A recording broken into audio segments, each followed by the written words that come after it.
This is a beautiful picture, I think. Somebody really thought, you know, I want to show how important it is when everything is working, and they made this very poor image because it's not working that way. And basically, in the program, it says that I will speak about the Scandinavian system and in comparison. I will not do that. That was an early, you could say, an early, because I was asked to speak about something, but then the circumstances changed, and then I thought I would have the freedom to more speak about what I wanted to speak about than what they wanted me to speak about. I will have a slide on the Scandinavian system there, one slide. But mostly I will, unfortunately, talk about system that doesn't work, namely the problems of the Swedish system. I think that's kind of interesting for some of our international visitors to hear some experiences that we have had. Our pupils, welcome. Are pupils customers or citizens? That's a question in Sweden.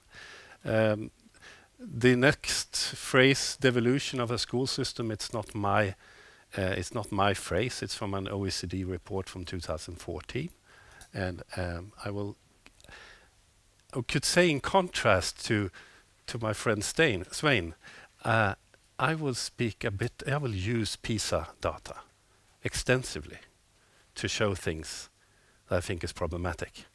And it's the way that you can really use PISA data to analyze a school system.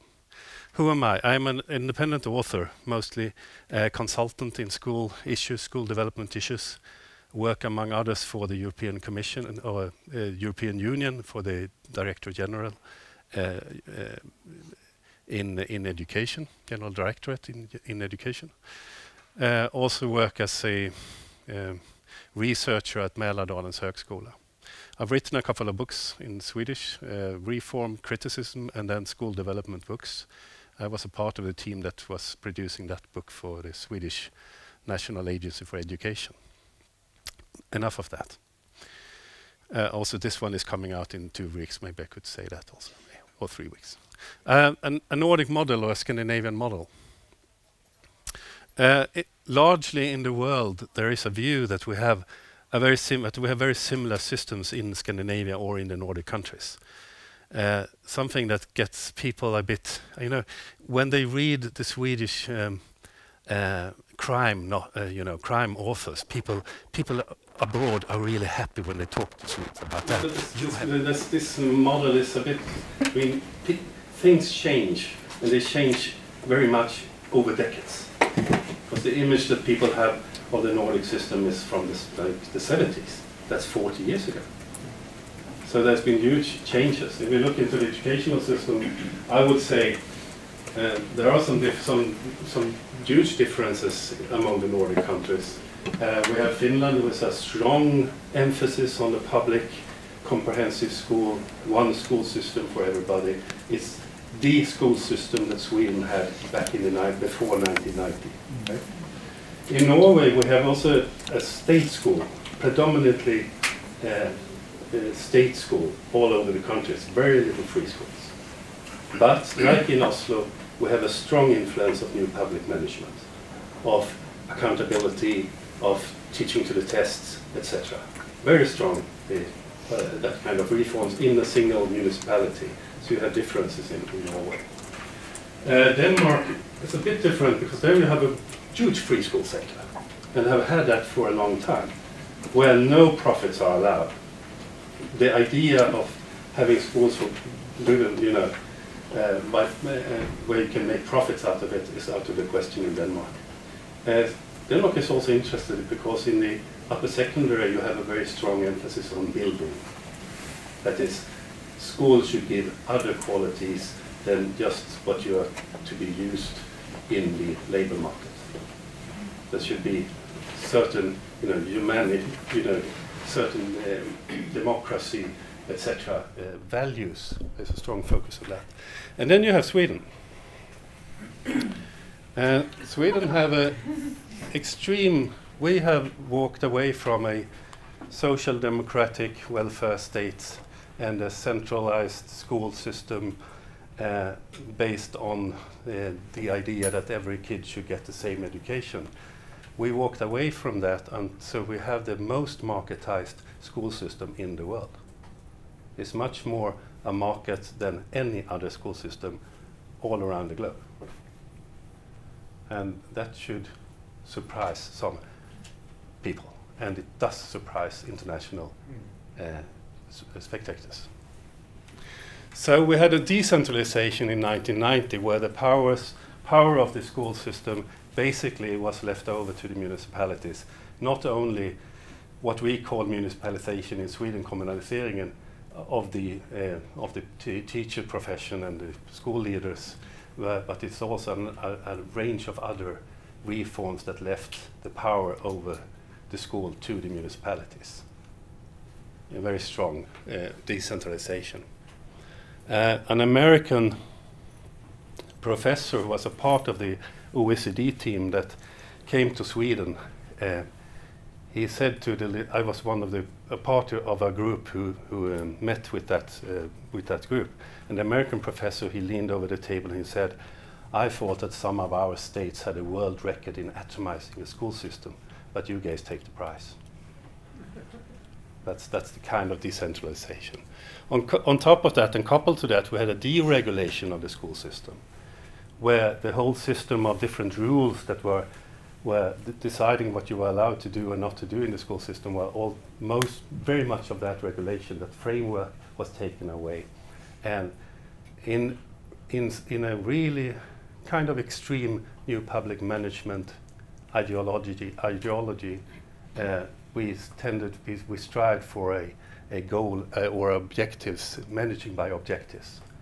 So the government or the system shouldn't interfere in how you did things. The only thing was interesting was if you attained the goals. And that was a problem since the goals were very loosely defined. It's very difficult to manage by objectives when you have very diffuse goals. On top of that, this is a thing that is very little discussed in Sweden in the terms of the teacher profession, is that we have the most radical system of individual salaries in Sweden. According to the OECD in 2011, Sweden is totally unique in that the salaries are so individual, that is, every principal basically decides upon the salaries of the individual teacher with no national framework or qualification system. There is changes happening there at the moment, but from 1990 until now, we have basically had a totally individual salary system with no framework. It's also in an interesting report from the OECD in 2011, where they really tell Sweden that this is probably not a good idea. And then comes in 1992 the choice vouchers, universal vouchers, and the opportunity for people who wanted to make money out of the school system to start free schools with profits. And to really do this in the beginning, they had the right to establish themselves more or less where they wanted. And they didn't have to follow the Educational Act. They didn't have to follow the legislation. That's not until 2011, 2010 that free schools had to really follow the school legislation and the frameworks, the national frameworks. So you basically said, come and make money. Attract students in any way we want to have. The Swedish government at that time very proudly said, we want you to make money.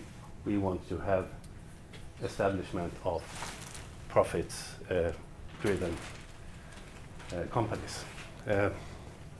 Many of the people you talk about that come from abroad, when you say that the hugest part of the Swedish free school sector is owned by foreign capital, venture capitalists. They get very, how did you think, really? I also add that I think there's a problem with extreme conflictivist pedagogy. I will not go into that today, but I could argue for that very strongly. All of this make a kind of a mess. The consequences are that teacher status has been falling dramatically. Swedish teachers are the teachers in the OECD's TALIS survey that most often answers, I want to change my job occupation. And I will show you a graph later. Inequality is rising dramatically between schools and also the compensatory, students from poorer backgrounds are faring less and less well in the Swedish school system. We have segregation growing. We also have a growing segregation because of where you live, but there is a huge part of the segregation that is driven by the school choice.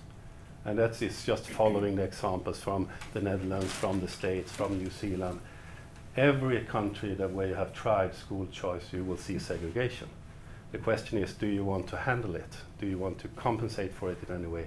And Sweden had done very, very little in that way. We have those scandals with schools for profit closing down, leaving thousands, even tens of thousands of students just wondering, where is my school tomorrow? Another scandal we're not talking so much about is the fact that two of the persons that wrote this law that made it possible, one of them was the principal, or he was not principal, he was the head of John Bauer when they closed down. He has made, of course, a small private fortune out of the system that he wrote, the legislation. Another guy that was into this system was Peje Emilsson. He was one of those who was part of the group that was thinking about how this system. He has not made a small private fortune. He has made hundreds of millions of kronor of the legislation that he was a driving force behind. I mean, it's okay for me that they earn money, but it's not okay for me that pupils have been, stranded without schools, and then the municipalities have to be kind of cleaning up. And those kids are predominantly in the upper secondary schools from poorer socioeconomic backgrounds. They will not protest, they will not complain, they will just wonder what happened to us. Results are falling dramatically.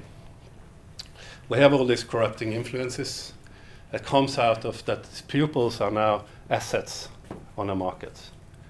The main thing for a principal in Sweden is, how do I ensure that 70,000 kronor a year comes into the door into the school?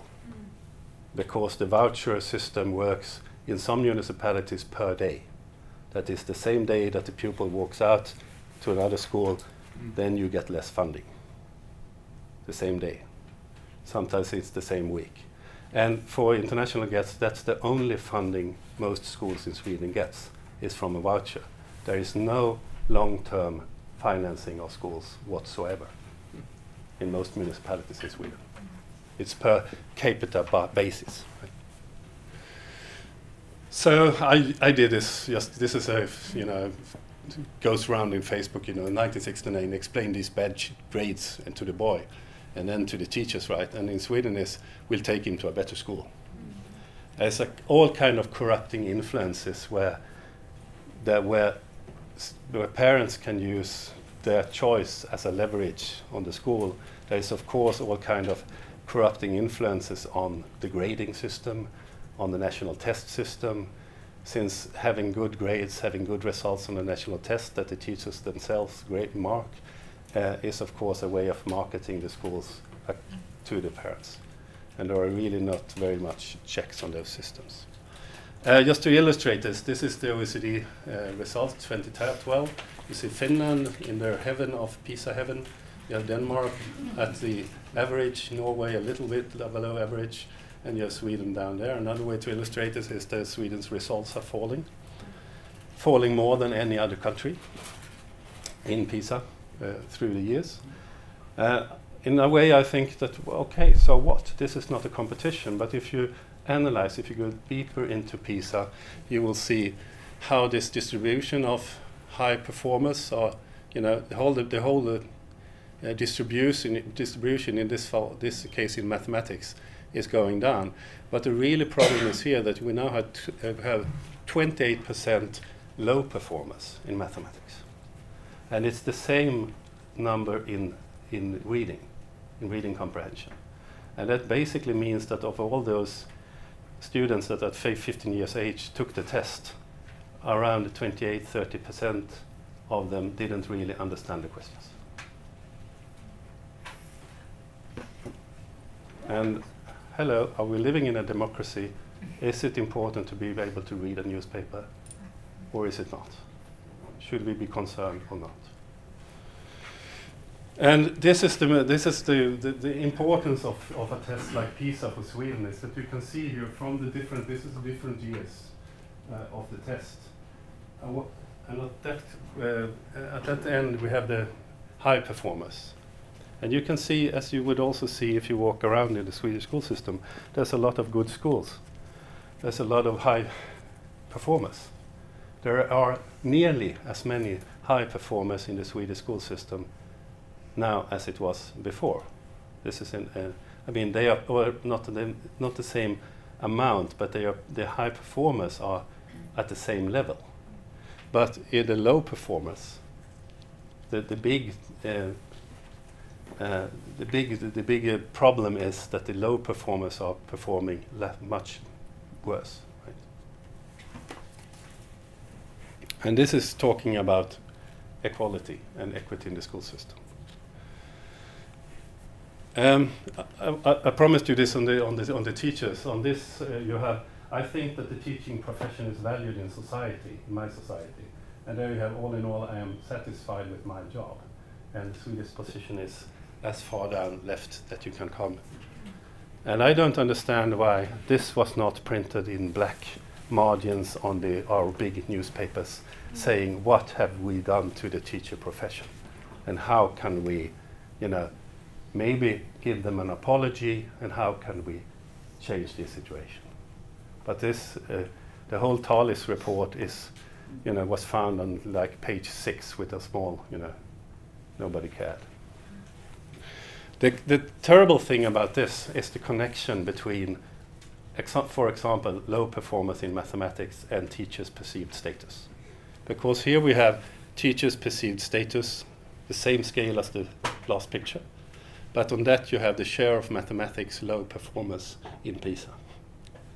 And the scary thing, apart from countries that we're not culturally related to, all these countries are lined up in a statistically scarily strong correlation. And Sweden's position here is not, not the best. It does matter how teachers perceive their profession, because that will decide if their kids and people in their surroundings and kids in the school will want to be a teacher. One of the reasons for this is that we now have a huge lack of teachers in Sweden, especially in mathematics, in science, and in modern languages like German and French.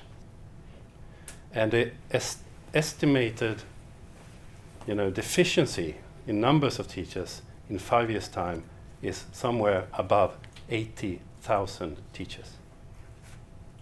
And then we have Swedish and history teachers, so we could put them everywhere. But it is certain subjects that, as one of the union leaders said, they will not, they will be extinct because there will not be teachers for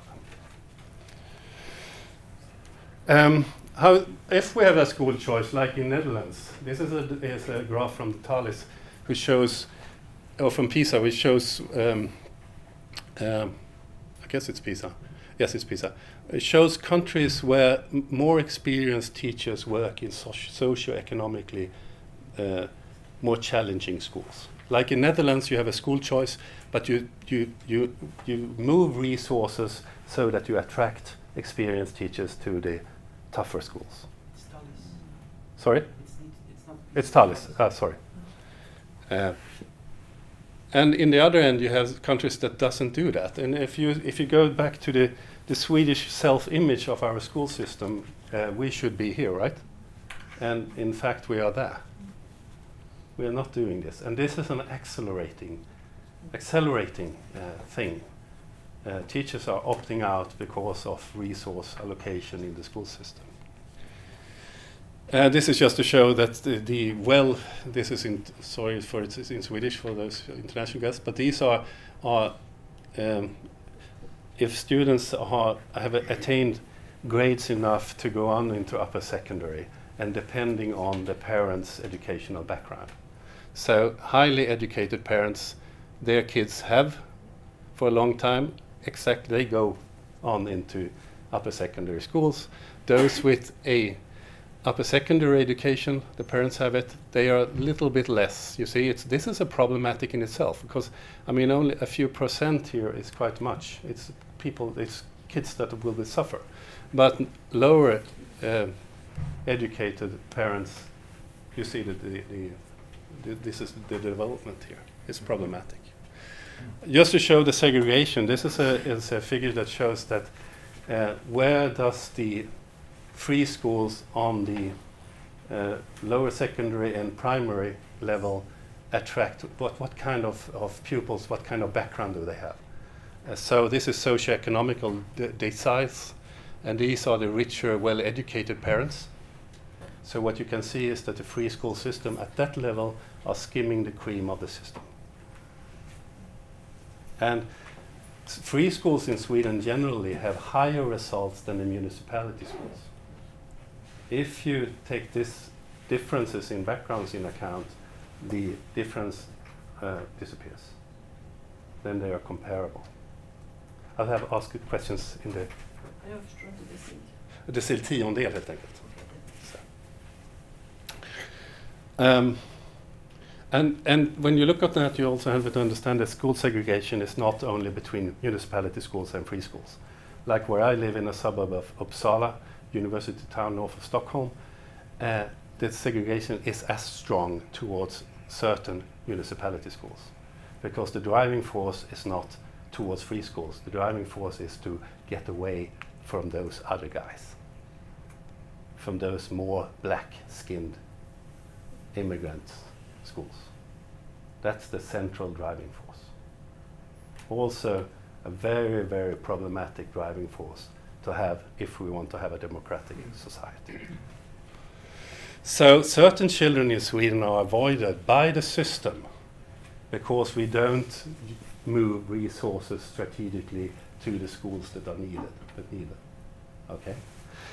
They're also avoided by parents and pupils.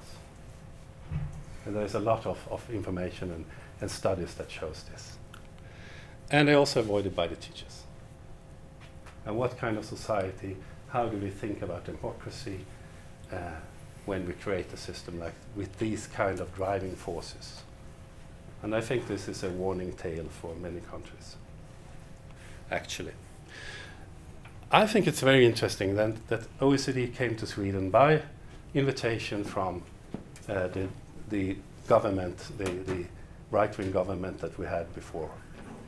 And they were asked to give a survey to analyze the Swedish school system and give some advice. And actually, a couple of days ago, I told the Swedish, and now the minister for the upper secondary and for adult education, I said, but listen, the OECD is more social democratic than any party's policy in Sweden right now in school issues. Because what are they telling us? The first thing is that Andreas Schleicher comes to Sweden and they say that they want us to establish conditions that promote equality with equity. So you have to focus on getting equity back into the system. Beatrice Pont was an analyst at the OECD who wrote the report, said, we know that equity gives high results in PISA, and you are not having equity. You should, Sweden is a country that should have high levels of equity, but you are falling in that part. They should also, and they also says we need to do something about the school choice system. We need to rearrange it in some way. They talk to us about the teacher profession. the importance of rebuilding the teacher profession. And they also they basically say that, hey, you need to have some way of governing the system that works. You need to have some way, and when you see problems, you need to have a system where you really can apply changes.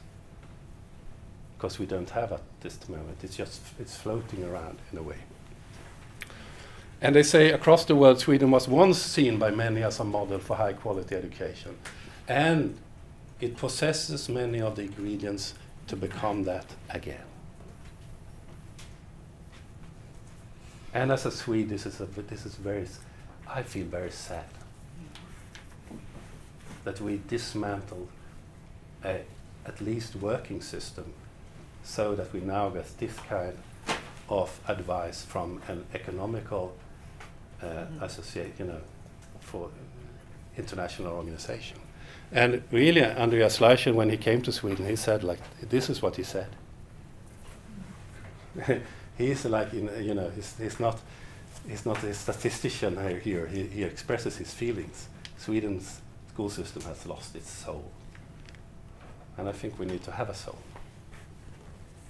The anomaly in irony is that the model OECD advocates is much more Nordic than the Swedish school system is right now.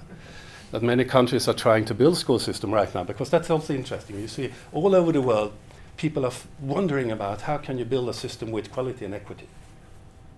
And in Sweden, we took that system apart. And it's also very interesting that it's still difficult to get political leverage on this in Sweden. It's difficult to discuss it even sometimes publicly, because the political positions are so locked up in positions, strong positions that nobody wants to back out from.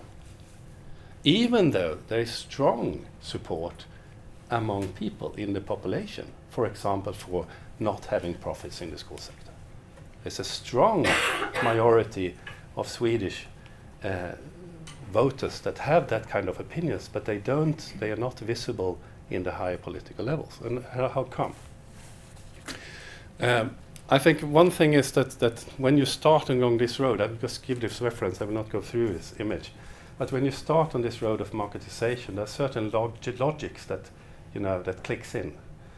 And it's hard to, when you start down that road, it's quite another logic comes in, and it's quite difficult to just turn around, because there's so many things in the system that will keep forcing you downwards. Because if you allow schools to be driven by profit, and you can make profit out of them, you need to have more control in the system, and the control in the system will drive your system even further down the line.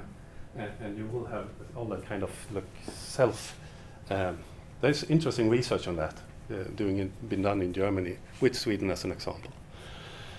I think there's another way. I said that in the short presentation on I think there's a totally another way to see things. And I think there is also very strong support that it's a totally different view on school systems and on the teacher profession that we really should be moving towards. We need to rebuild confidence in the public school system.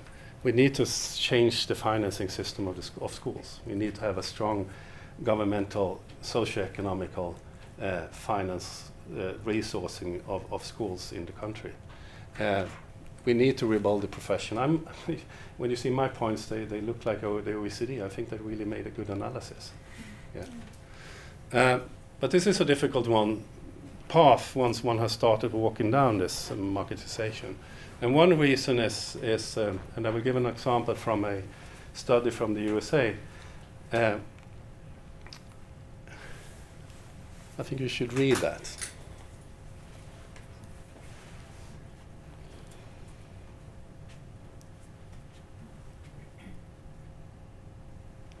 It's a very interesting study from the US who says that big finance have much more influence on American politics or US politics than issues that are interesting for other groups in the society. What I showed is this was really presented like the United States of America is not a democracy anymore, it's an oligarchy. What I wanted to show is this is like kind of a illustration. What happens when you open up the common welfare sector for guys who is really, really good at making money. They will use all their methods of leverage. There is no, right now, there is no competing. I mean, in resources, the lobby groups that lobbies for continuation of the market system in Sweden have much more resources because they can pull money out of that sector. I mean, you're talking about billions of kronors worth of business. So of course you can spend 100 million on different think tanks and lobby groups. And we need to be, and the thing, I don't think that's I mean, really, I don't have any objection to that they are doing that.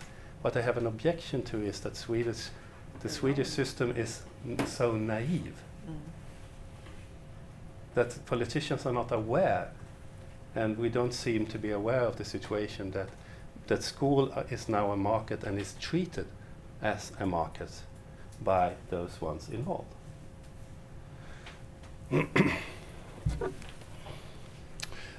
When it comes to school reforms, we have had a lot of accountability. We have market, we have had performance pay, individual salaries, we have had market, we have control, that's in Swedish, external control. We have built a system upon fear of making the right things. I know that guy who's leaving early. Oh, they are going to the train, I know that. I think that we should move towards a system of professionalism, of ethics, of cooperation, of building of competencies, of responsibility, of really having experiments in a kind of a trusty atmosphere, peer accountability instead of external accountability, fearlessness, equity, democracy must be in the center. I mean, I could describe, these school inspectorates, the commission, like this commission of the Swedish School Inspectorate for the foreign visitors, is that they've only had the right to tell you what you did wrong. Mm-hmm. We have had a 250 million kronor authority that's been traveling around in the country telling everyone what they're doing wrong. Mm-hmm. And they were not allowed to give any information on how you could do things better. The idea is terrifying, yes, and have been terrifying across the country. So a little bit more on this, these positive values, that's a way forward. I think this is a researcher brick at all. It says that also when you do school reforms, it's not, it's been very much of a accountability, punishment, finding faults with teachers, instead of doing the opposite, talking to teachers as principals as they are human beings and ask them, what can we do, how can we do this together? And that's an important part of reforms in schools. And it's the central thing that that new public management got wrong, totally wrong, more than wrong, exceptionally wrong, is that new public management don't understand what the driving forces in complex professions working with people are. It's not money, it's not fear of failure. There is an intrinsic value in teaching. It's fun to teach. We have a very good study, a couple of years old, that studied Swedish teachers. They were the academic profession in Sweden that most less liked their circumstances in their job. Right? They hated the circumstances in the job. But they were also the academic profession that found most meaning in their work. So there is an intrinsic, there is a value, and you need to work with that value, with the trust in that value, but also to challenge, to have systems and so forth and so on. And the interesting thing is that we have support for that. For example, the very famous McKinsey study. They say that in all the high-performing systems, there is peer accountability, and that peer accountability serves as a mechanism substituting for other formal accountability measures. This is how you really build a good system. And they say it's a remarkable effect. That indicates that they didn't think that when they started out the study. And they probably, that was probably very, they would probably be quite, astounded by that fact, I guess, coming from where they came. If we look at the OECD again, I like the OECD experts. I think they are quite they have quite high integrity and knowledgeable. When they now, this is very now in March presented it, this report, Teaching Excellence. How do you, what should be in focus if you want to have excellence in the classroom? So they have a list of, and now I have a problem with the presentation, so I added that, moved that so like that. They say you should prioritize what gets impact, okay, but you should include teachers in decision making at school. I will just go through this quickly because they will give you an image what they say from Thalys, from PISA, from research that they have read. How do you influence teaching positively? Include teachers in decision making, strengthen peer collaboration, build a collaborative school culture, support a culture of student assessment, strengthen the links between teacher appraisal and professional development. That is, you don't grade teachers and punish them. You look at teachers, and if they are low performing, you help them. That is what they are telling us. Link professional autonomy in the school with a collaborative culture, involve teachers in developing professional standards, strengthen teacher leadership, engage teachers in education reform, and since we are in the times we are, they also think we should use technology for this. But you can see that there is this collaboration, it's involvement. These are the things that really works. And maybe we should think about that when we do reforms in the school sector. That could be a good idea and a very transforming idea for the Swedish school system.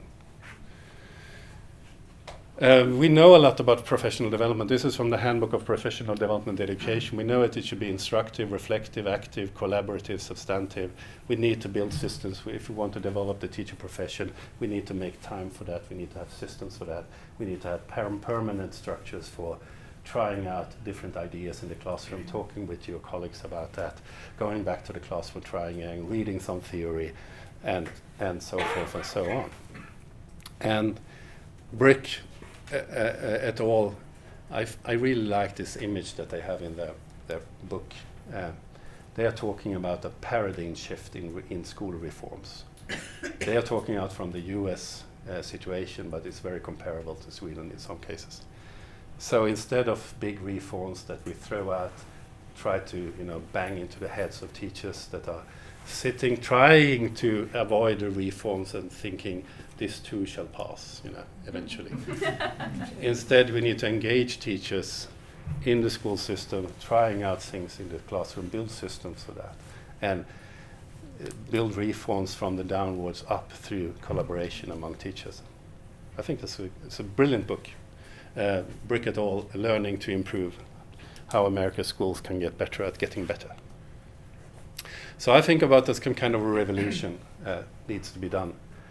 And I consciously I took this image because this is a French revolution, and it's about the values of democracy, about equity, about that every citizen have the same value. It is not acceptable in a democratic state like Sweden that not all kids get a chance to get a good education. And we need to change that. And we don't do it because we feel sorry for those poor kids of a different nationality. We do it because they are all part of we are democratic citizens in the same country. It's their right to have a good school system. And we need to have that in the center. And the horrifying thing is that we have it in the center of our Education Act. It's just that we have a very good Education Act, a very good, syllabus, but we are not living it in the school system because we have introduced other forces, market forces, corrupting forces into the school system. So, this machine has no brain, use your own, please. Thanks a lot.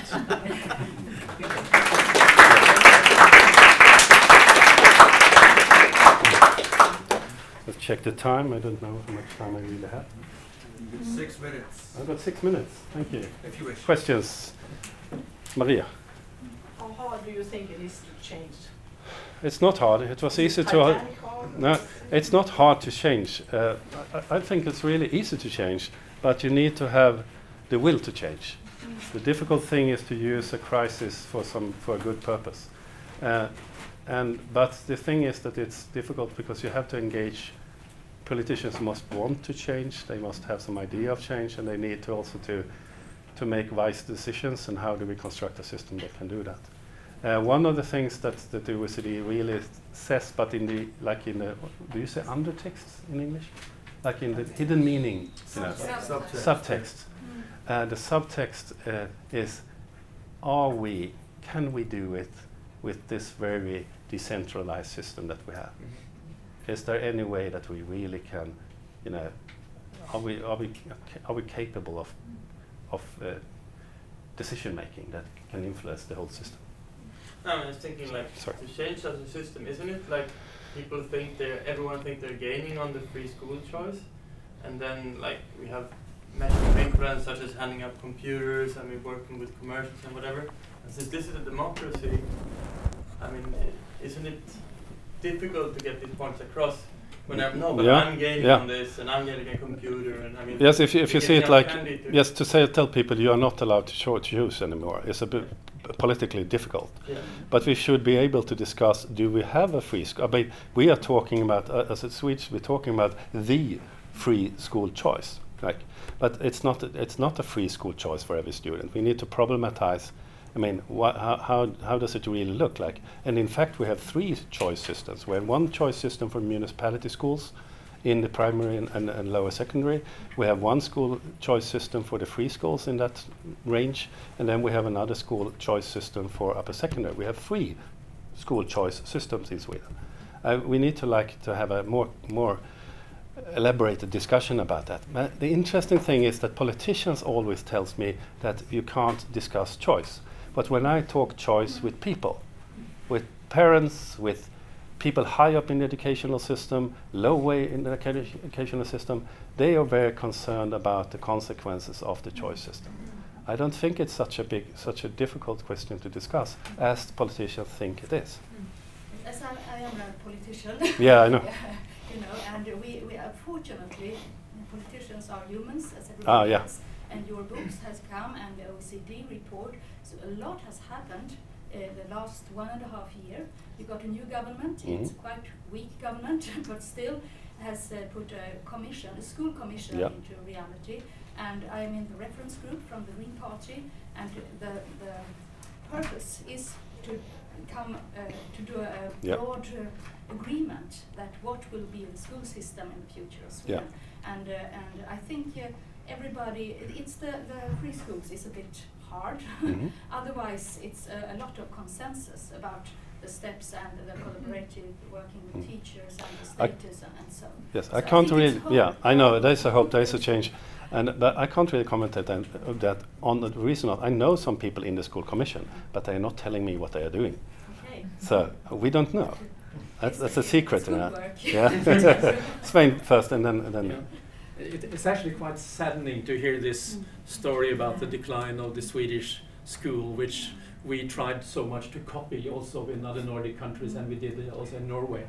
Some of the trends that you describe, we also see in Norway very much. And now we have a right-wing government, actually quite very right-wing, but they are or including a party that is obviously right-wing. But when we are discussing school systems, even this government is saying very clearly we will not copy what Sweden is doing. No. So they say that very clearly, although we have a tendency towards private schooling and free choice and so on, but the money doesn't follow the student, so we still have a very long way to go in that direction, and even this government says we will not do as Sweden is doing, so they are sort of comforting the Norwegian population that we will not do like Sweden. I've heard it myself in the in the elections. Yeah, I forgot your name again. Pedro. Thank you very much for this talk. It was horrifying and interesting at the same time.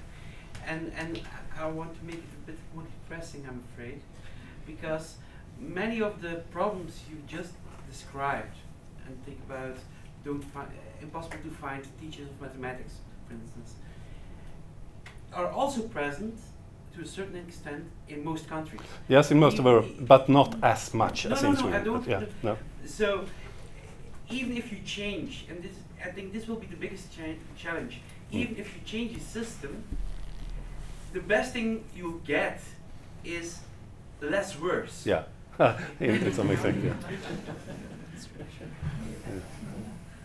Okay. Can I tempt you into talking about a couple of other things that seem to me big issues in Swedish schools? The extreme constructivist pedagogy, which you dodged, and also I wonder if you had anything you wanted to say about behaviour in schools. It seems to me that in terms of the teacher's day-to-day experience, these are also huge challenges. Yeah. Almost I think those two things are very connected. I think that the what do you say, dismantling of this professional knowledge among Swedish teachers in how to lead in the classroom or how to give lessons have been a part of why the Swedish classroom situation in some places are not so good. And again, we must always remember, that politicians are people. That's one thing. After all. No, but we also really need to remember that the big thing in Sweden is that it's different.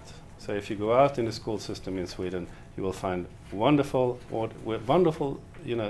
lessons, wonderful teaching going on, and you will find it. But the contrasts are growing and quality is sinking among certain sectors. So I'm dodging the question because I think if to talk about that, you need to put it in the whole framework, and then there's a whole historical content to discuss it. I mean, right now I'm working very much with mathematical education. And the amount of students sitting alone in Swedish mathematics classrooms waiting for help because there is no organized, most of the teaching is individualized counting in books. I would like some national, some economists to really to count on the how many hours this will be. I mean, and all these things are interconnected. So I don't want to go further. There are a lot of thoughts about that, but I don't want to go into it. Thank you very much.